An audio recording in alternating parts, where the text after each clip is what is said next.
पहले महिलाएं 6 बजे के बाद वहाँ पर निकलने से डरती थी, यही अखिलेश की सरकार थी।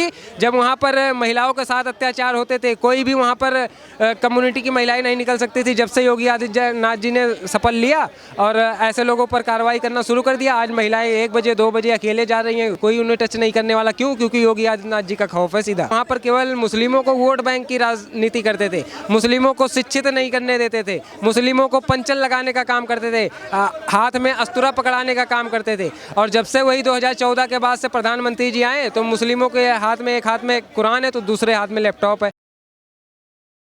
क्या नाम है भाई आप? शादाब खान। शादाब भाई जी। क्या माहौल इस बार लग रहा है? एक इमेज बनाने की कोशिश हो रही है कि मुस्लिमों के ऊपर अत्याचार हो रहा है। आप खुद उसी कम्युनिटी से आते हैं, क्या वाकई में देश में अत्याचार हो रहा है आप लोगों के ऊपर? देखिए, मैं तो सबसे पहले बता दूं, मेरा नाम शादाब खान है, मैं मुस्लिम समुदाय से बिलोंग करता हूं। और ये जो कांग्रेस थी अभी 70 साल तक हमारे देश में राज किया और 70 साल में केवल हिंदू मुस्लिम लड़ाने का काम कर रही थी। 70 साल में मुस्लिमों को केवल वोट बैंक की राजनीति करके वो मुस्लिमों के हाथ में केवल पंचर बनाने का काम किया, हाथ में अस्तूरा दिया, उसके अलावा और कुछ नहीं किया। और जब से प्रधानमंत्री मोदी जी की 2014 के बाद से सत्ता आई तो हम जैसे युवा आगे आए, शिक्षित हुए, पढ़े लिखे, तो उस बारे में प्रधानमंत्री जी ने हम लोगों के लिए अच्छा काम किया है। युवाओं के लिए काम हो रहा है, चाहे वो मुस्लिम समाज का हो, हिंदू समाज का हो, सबके लिए हो। देखिए, पहली ऐसी सरकार है जो बिना किसी भेदभाव के, चाहे वो हिंदू हो, मुस्लिम हो, सिख हो, ईसाई हो, बिना किसी भेदभाव के अगर प्रधानमंत्री उज्ज्वला गैस योजना मिल रही है तो सबसे पहले मुस्लिमों के घर पहुंच रही है। क्यों? क्योंकि प्रधानमंत्री जी ने उनकी माँ बहनों को देखा है, आंखों में आंसू आते थे, ये होता था, वो होता था। और सबसे पहले मैं ग्रामीण क्षेत्र की बात करूं, 70 साल हो गए थे कांग्रेस की राज रहते हुए और वहां पर बिजली नहीं पहुंची थी, ऐसे ऐसे गांव थे।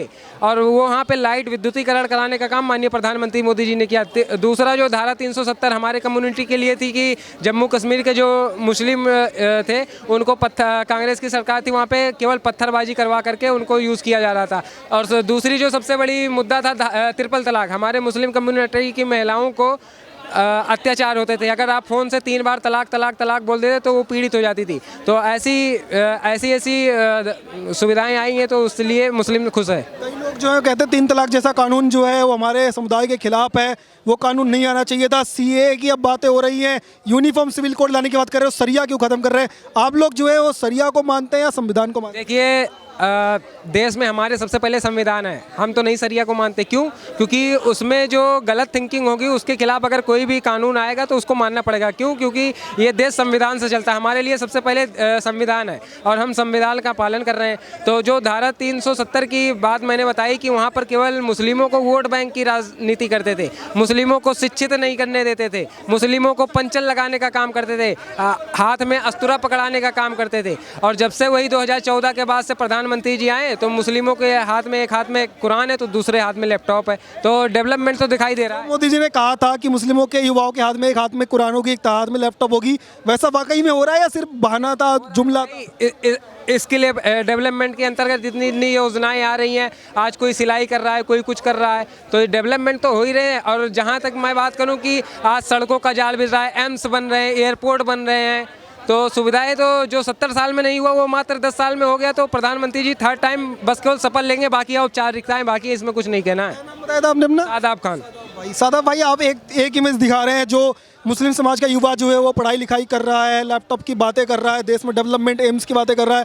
एक दूसरी इमेज दिखाने की कोशिश होती है जिसमें जो है मौलाना जो है भड़काने की कोशिश करते हैं और वो कहते हैं कि इस देश का जो युवा है वो सड़कों पर उतरेगा, गजवाए हिंद उसके मन में है। क्या वैसा वाकई में है ग्राउंड पे या फिर ये सिर्फ भड़काने का काम है? देखिए भाई, अभी असदुद्दीन ओवैसी ने एक बयान दिया था 15 मिनट के लिए पुलिस हटा दो, वो भी मुस्लिम की वोट बैंक की राजनीति करते हैं और ये लड़ाने का काम करते हैं। मैं इन नेताओं को बताना चाहता हूं कि ऐसे अपने कम्युनिटी के लिए ऐसा ना हो कि जो हिंसा फैलाने भड़काने का काम कर रहे हो।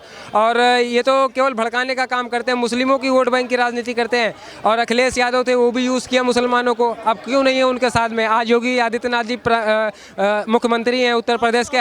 उत्तर प्रदेश से? जी, उत्तर प्रदेश से हूँ मैं, बट रहता हूँ दिल्ली हूँ जी। तो पहले अखिलेश यादव को पसंद करते थे क्या? पहले मैं नहीं पसंद करता था, मैं तो 2014 में मेरा फर्स्ट वोट आया था, मैंने प्रधानमंत्री जी को चूज़ किया था। क्यों? क्योंकि वो राष्ट्रवाद के लिए बात करते हैं, विकास के लिए बात करते हैं। उन्होंने अपनी मैनिफेस्टो लाए थे तो उसमें मैंने पढ़ा कि हाँ ये चीज़ें आ सकती है, तो प्रधानमंत्री जी पर भरोसा था और हमने पहला वोट डाला था 2014 में। बदलाव आ रहा है लोगों का प्रधानमंत्री नरेंद्र मोदी की ओर आप लोग जा रहे हैं या फिर जो है वही सोच अभी भी है कि लोग जो है सिर्फ जाति देखकर धर्म देख करके वोट डाल। देखिए, जो अभी हमारे मुस्लिम कम्युनिटी की मैं बात कर रहा हूँ, अभी तक जो शिक्षा युवा हैं वो सारे आगे आ रहे हैं, धीरे धीरे सपोर्ट कर रहे हैं, आगे आ रहे हैं, बढ़ रहे हैं, वो भी जागरूक हो रहे हैं कि हमें किसके साथ रहना है, किसके साथ नहीं रहना है। और हमारा वोट देने का अधिकार है, तो वो तो अपनी मर्जी है, गोपनीय होता है, जिसका जो अधिकार होगा वो करेगा। बट मैं जहाँ तक मानता हूँ कि सही चीज़ों को सुनो, जो अभी तक हमें 70 सालों में यूज़ किया है उसके बहकावे में नहीं आना है, और इस बार जो राष्ट्रवाद और विकास कार्यों को लेकर चुनाव मैदान में होगा उसी को वोट करना। दादा भाई, आप यूपी से आते हैं। यूपी में सबसे ज़्यादा जो है कहने की बात होती है कि उत्तर प्रदेश में जो है मुसलमान सबसे ज़्यादा पीड़ित है, उनके घर पे बुलडोजर चलाया जा रहा है, इस तरीके की चीज़ें हो रही हैं।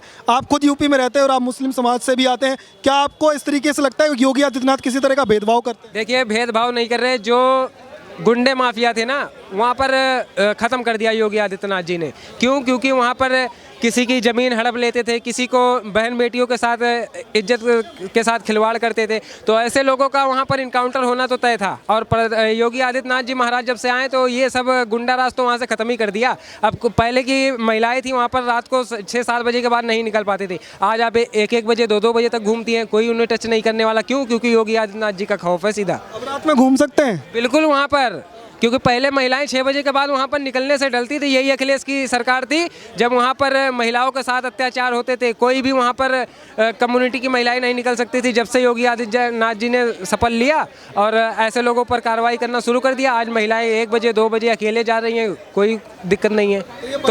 ये बदलाव कैसे आया इतना बड़ा जो है लोग? देखिए, इतना बढ़िया मुख्यमंत्री मिल गया उत्तर प्रदेश में, इससे बड़ा सौभाग्य क्या हो सकती है। मैं तो 2017 में वहाँ पर योगी जी का प्रचार में गया था। मैंने 1 महीने तक मुस्लिम बहुल्य क्षेत्रों में जनसंपर्क किया, अपने कम्युनिटी के लोगों को एकत्रित किया और वो सब योगी आदित्यनाथ जी को मुख्यमंत्री बनाए। जो कहता हूँ वो करते हैं भाई। क्यों? क्योंकि पढ़े लिखे शिक्षित युवा ही आगे आ रहे हैं और अब सब जागरूक हो रहे हैं, तो इस वजह से बदलाव तो निश्चित है। लग रहा है किसी तरह के बहकावे में अब मुस्लिम समाज के लोग आएंगे, मौलानाओं के और तमाम नेताओं के? देखिए, जो भड़काने का काम करते हैं वो अब जनता तो समझ चुकी है। इस बार 3rd टाइम प्रधानमंत्री मोदी जी शपथ लेने जा रहे हैं कि बस केवल विपक्ष के पास कोई एजेंडा नहीं है, कोई मुद्दा नहीं है। अभी राहुल गांधी भारत जोड़ो न्याय यात्रा कर रहे हैं उत्तर प्रदेश में, वहाँ पर अखिलेश के साथ गठबंधन कर लिया। जो अखिलेश कहता था ना कि कांग्रेस पार्टी को कभी मत वोट देना, ये बहुत बड़ी ऐसी पार्टी है जो लोगों को साथ चाल करती है, और आज वो उसी के गोदी में बैठ गए। उत्तर प्रदेश में 80 सीटें हैं लोकसभा की, जिसमें से 17 कांग्रेस लड़ेगी और 63 समाजवादी पार्टी। अखिलेश अभी भी नहीं सुधर रहा। क्यों? क्योंकि वो अभी अब जाल अंसारी को वहाँ पर टिकट दे दिया, गाजीपुर मोहम्मदाबाद से। तो ये इस बार ख़त्म पार्टी है और 80 की 80 सीटें इस बार भारतीय जनता पार्टी की झोली में जा रही हैं। दिल्ली में भी गठबंधन बना आम आदमी पार्टी कांग्रेस के बीच, इस बार लग कह रहे हैं कि मिलकर के लड़ेंगे, जो है पूरा जो है उखाड़ फेंकेंगे। केजरीवाल की तो बात ही मत कीजिए। क्यों? क्योंकि उसने जब वो अन्ना हजारे का नहीं हुआ रामलीला मैदान में कहा था सबसे पहले हमारी अगर सत्ता आएगी तो मैं जन लोकपाल ले लाऊंगा। दिल्ली वासियों के साथ इतना छल कपट किया कि जिसका मैं अंदाजा ही नहीं लगा सकता। अभी वो कह रहा है कि ये शराब घोटाला किया है, उसके 2 मंत्री जेल में हैं। दिल्ली के युवाओं को तो नशेड़ी बना दिया था। और अभी पंजाब में उसकी सरकार बनी है, भगवंत मान सिंह है, वहाँ के युवा चरस पी रहे हैं, अफीम पी रहे हैं। मैं उन लोगों को संदेश देना चाहता हूँ कि ऐसे लोगों के बहकावे में नेता के नहीं आना है। और जो ईडी सीबीआई कार्रवाई कर रही है केजरीवाल के ऊपर, अगर तुम्हें इतना ही डर है तो तुम कोर्ट में पेश हो, अपनी सफाई दो कि मैं मुजरिम नहीं हूँ। तो ये तो जो करप्ट है उसके खिलाफ सख्त कार्रवाई होगी। और गठबंधन से कुछ होगा या फिर मोदी जी पे भरोसा? मुसलमान समाज, हिंदू समाज, तो मैं आपको बताना चाहता हूँ कि ये गठबंधन तो है ही नहीं है, सीधा सीधा ठगबंधन है। ये चोरों बेईमानों की पार्टी है और इस बार तो यूपीए का सफाया हो जाएगा, एनडीए आएगी, 400 पार होंगे इस बार।